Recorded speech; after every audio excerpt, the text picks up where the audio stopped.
বন্ধুরা, একটা জিনিস দেখেন, আপনারা দেখাইতেছি। এই দেখেন, এটা ধরেন বাংলাদেশ ক্রিকেট টিম, আর এটা হলো আমরা ইন্ডিয়ার ক্রিকেট টিম। মানে আমি 19 তারিখেতে যে টেস্ট শুরু হইব, সেই টেস্টের মধ্যে এই দেখেন এইভাবে চুবানি দিমু, আবার উপরে তুলব। কেডা দিব? Indian team. বারে এই দশ ভাইয়া আমরা যাতা দিয়ে দূরে রাখবো, দুইটা আবার উঠে তুলবো, আবার নিচে নামাইব, মানে নাকানি চুবানি খাওয়াইব। কালকে তো দেখছেনই ডিসিসিআইয়ের যে চয়ন কমিটি, কি একটা ক্রিকেট দল, মানে 16 জনের যে একটা দল, কি একটা দল একটা চয়ন করছে। এই বেস্ট দল চয়ন করবো, এটা কি ভাবছিনি কোনোদিন। আমিও কিন্তু ভাবছি না যে বুমরারও আনা হইব। কনচেন কেরা আনা হয়েছে, কারণ এই বুমরারে দিয়ে তারা কি তাকে গুমরা করতে লাগবো। যা আরম্ভ করছে এগুলি, এই কিছুদিন আগে দেখলেন এই বন্যা লইয়া সেইটা, বা তারা দেশের এই উত্তাল রাজনৈতিক পরিস্থিতি লইয়া সবটা দায়ী করছে কারে? আমরা কিন্তু ভারতরে। এখন এটার উচিত শিক্ষা দেওয়া লাগবো, দেওয়ার লাগে কারে কারে দলে আনছে দেখছেন। 16 আগুন কইলাম বাংলাদেশি অগল দেখাই, 16 জনের দল দেখাই দেখলাম কালকের দিকে ফেসবুকে যা পশু রয়েছে প্লাস নিউজ চ্যানেলগুলি, উমা এরা ফেটে সিপা দিছে। তুমি বাংলাদেশের দলের থেকে এরা ফেটে সিপা বেশি দিছে। এরাও যে খবর তৈরি করতেছে এই 16 জনের দল দেখে, সেটা মনে হয় নিয়ে হারমিন লইছে। এই 16 জনের মধ্যে দেখেন যদি বেস্ট 11 করেন, কি একটা দারুণ 11 ডরের শুরু তো বাংলাদেশি অগল প্যান্ট গিলা করে লইব। দেখেন ওপেনিংয়ে যশস্বী জয়সওয়াল, ইংল্যান্ডে কি দুলাই দিছে। তাহলে এগাটা আছে বিশ্বের একদম সর্বসেরা ছক্কা মারিন না হিটম্যান রোহিত শর্মা। তারপরে দুইজনের পরে আইব আমরা প্রিন্স শুভমন গিল। তারপরে এগাটা আইব ভাই অনেক ক্রিকেটের রাজা রান মেশিন বিরাট কোহলি। দেখেন চারজন, আমার প্রথম চারজন কিন্তু সবাই একমত হইব যে প্রথম চারজন খেলবই। 5 নম্বর স্পটটা লইয়া কিন্তু সবাই মতভেদ থাকবো, যদিও এখানে ডিজার্ভ করে গেটা আমরা সরফরাজ খান। কিন্তু মনে হইতাছে আমার সরফরাজ খানরে না খেলাইয়া, যেহেতু KL রাহুলরে আনাই হয়েছে 16-এর মধ্যে, KL রাহুলে খেলাইব। কারণ KL রাহুল তো আর ফর্মের কারণে বাদ গেছে না, দলতে ইনজুর হইয়া বাদ গেছে। যদিও ডিজার্ভ করে কিনো সরফরাজ খান, কিন্তু 5 নম্বরে খেলাইব আমার মনে হয় KL রাহুলই। আর 6 নম্বরে ডিজার্ভ করতো দুব জুরেল, যেহেতু ইংল্যান্ডের সাথে যে দুর্দান্ত একটা সেঞ্চুরি লাগাইছিল, আর একটা প্রায় 90 রানের একটা অপরাজিত ইনিংস খেলছিল, খুব দারুণ দুইটা ইনিংস আসলো। কিন্তু এই জায়গায় 6 নম্বরে কিন্তু রিজার্ভ করতো ধ্রুব জুরেলি। কিন্তু আমরা ঋষভ পন্থ ভুল হইবনি।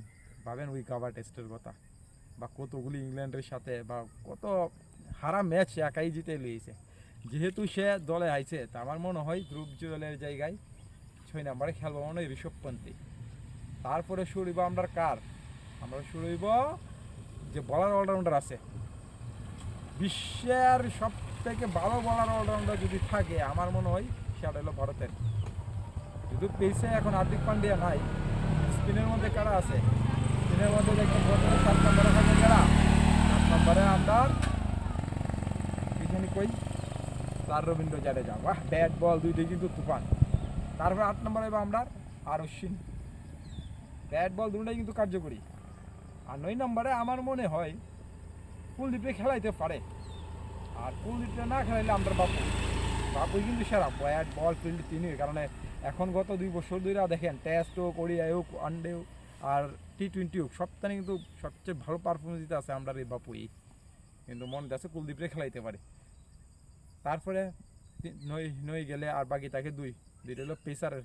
10 নম্বরে মনে হয় খেলাইব সিরাজ রে, আর 11 নম্বরে আর কেডা বুমরা। তাইলে 11 অবধি কিন্তু আমরা দেখেন আগুন। বাংলাদেশি অকল যে সময় 11 দেখবো ভয়ে তো তারা ড্রেসিং রুমেই ফিট হইয়া যাইব, আর খেলবো কি তা মাঠে আইয়া সেইটা। এই বুমরা যদি কোনো কারণে আমরা প্রথম বোলিং হয়, যদিও মনে হয় টসে জিতলে তো ব্যাটিং নিব, চেন্নাইয়ের মাঠ আগের মতন মনে টার্ন করবো। এখন সম্ভবত ব্যাটিং সহায়ক বানাইতে পারে। ব্যাটিং সহায়ক বলতে প্রথম 2 দিন মনে পেসরে সাহায্য করব, তারপরে ব্যাটিং পিচ থাকবা লাস্টের 2 দিন মনে আমার স্পিন একটু যে স্পিন হয়। কারণ ভালো উইকেট বানাইলে ব্যাটিং ভারতের লেগে সবচেয়ে বেস্ট হইব। কারণ টিম যেহেতু ভালো, আমি এত বছর ধরে যে খেলা দেখতেছি, আমার অভিজ্ঞতায় কই যে টিমের মধ্যে পার্থক্য বেশি থাকলে যত ভালো পিচ হইব তত কিন্তু ভালো টিমের লেগে ভালো। আর খারাপ পিচ হইলে কিন্তু অনেক সময় খারাপ টিমও ভালো খেলে যেতে পারে।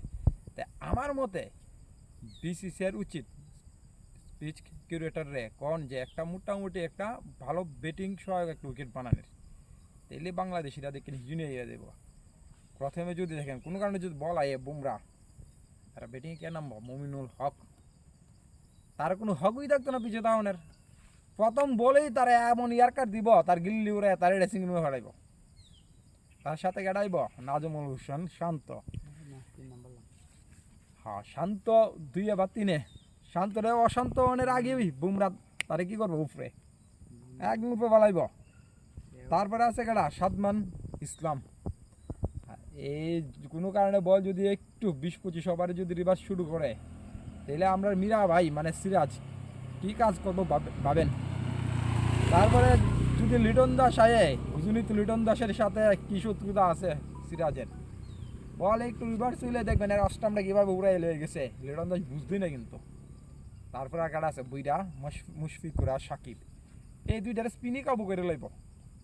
আমরা এই যে রবীন্দ্র জাডেজা আর অশ্বিন আর কুলদীপ, তারা বলতো বুঝতেই না এগুলি।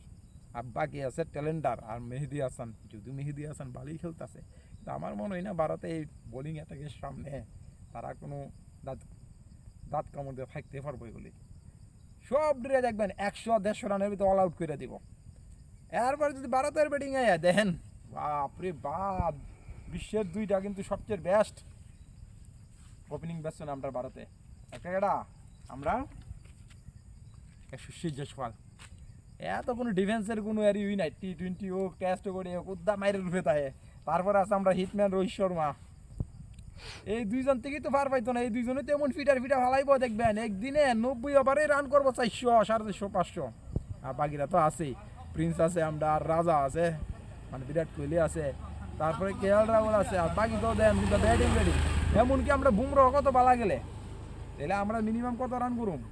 মিনিমাম তো 5 থেকে 600 রান। আর বাংলাদেশীয় গল 2 ইনিংসে মিললা দেখবেন 300-400 রান বানাতো না, একদম ইনিংসে হারা হাইরা বাড়ির যাইব। আর আপনারা কি মনে পাকিস্তানে যে জিতছে, এটি বালা পারফরমেন্সে জিতছে, বালা পারফরমেন্সে না, আমি বুঝাছি সুইনারায়ণ সব ফিক্স আসলো। এটি গেরা জানেন দেন সামনে চ্যাম্পিয়ন ট্রফি, পাকিস্তানে কিন্তু কি খেলতে যেত না করতেছে, বাংলাদেশও কিন্তু না করছিল। তার লাগে বাংলাদেশের এই যে বিসিবির থেকে আগে পিসিবিরে ফোন করে কইছে, দেখ আমরা তো আর দেশ আমু, কিন্তু কিতা করতে লাগবো, আমরা একটা সিরিজ জিতে দিতে লাগবো।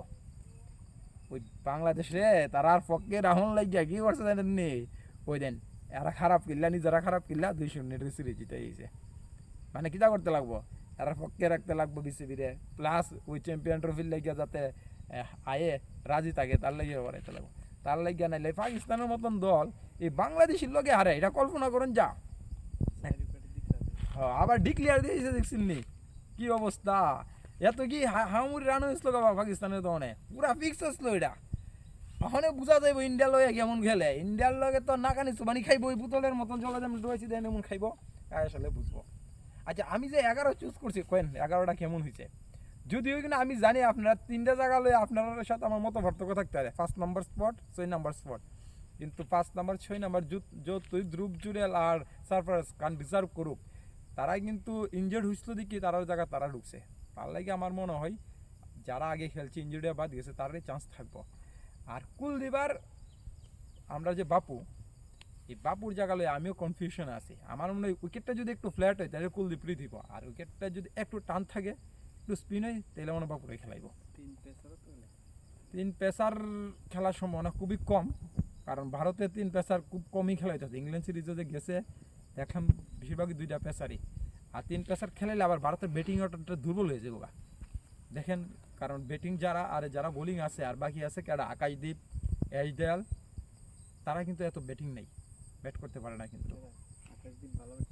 তার মধ্যে 3 জনের মতো 3টাই কিন্তু যে 3টা স্পিনার আছে 3টা কুলদীপ কিন্তু ভালো ব্যাট করে। আমার মতে 3টা স্পিনার 2টা পেয়েছে আর 5টা ব্যাটসম্যান আর 6 নাম্বার উইকেট কিপিং ব্যাটসম্যান, এই 11 জনই পারফেক্ট টিম। এখন দেখা যাক বাংলাদেশি ভাইরা কথাটা আমরা চ্যালেঞ্জ ছুঁড়া দিতে পারে আর কোনো ভাইয়া গল বড় বড় ডাক সেরা দৌ তোমরা লাগিয়া আমরা 16 জন আগুন প্লেয়ার প্রস্তুত হয়ে রয়েছে মাত্রই তোমরা দেখবা কিভাবে নাকানি চুবানি শুরু করে এই যেমন দুটোটা আমি নাকানি চুবানি খাওয়াইছি এমন তারা খাওয়াবো ইন্ডিয়ান টিম বুঝছেন বাবু অগল কি আরম্ভ করছো তোমরা হ্যাঁ তোমরা তো টেস্ট করেও না অ্যানাউন্স করতে পারতেছো না ডরের সুরে আইবানি এটা চিন্তা করো না কোনো উজুয়াত দিয়ে কাটটা বড় গিয়া সেটা কেউ বলে আমরা ভারতে যাইতাম না ভারত আমরা লাগে বন্যা সৃষ্টি করে ভারতে আমরা রাজনৈতিক অস্থিতিশীল পরিবেশ সৃষ্টি করে এই চিন্তা করে কোন সিরিজই বাদ দিয়ে দিবা আমার তো লাগতেছে সিরিজও বাদ দিয়ে দিতে পারো তোমরা যা শুরু করছো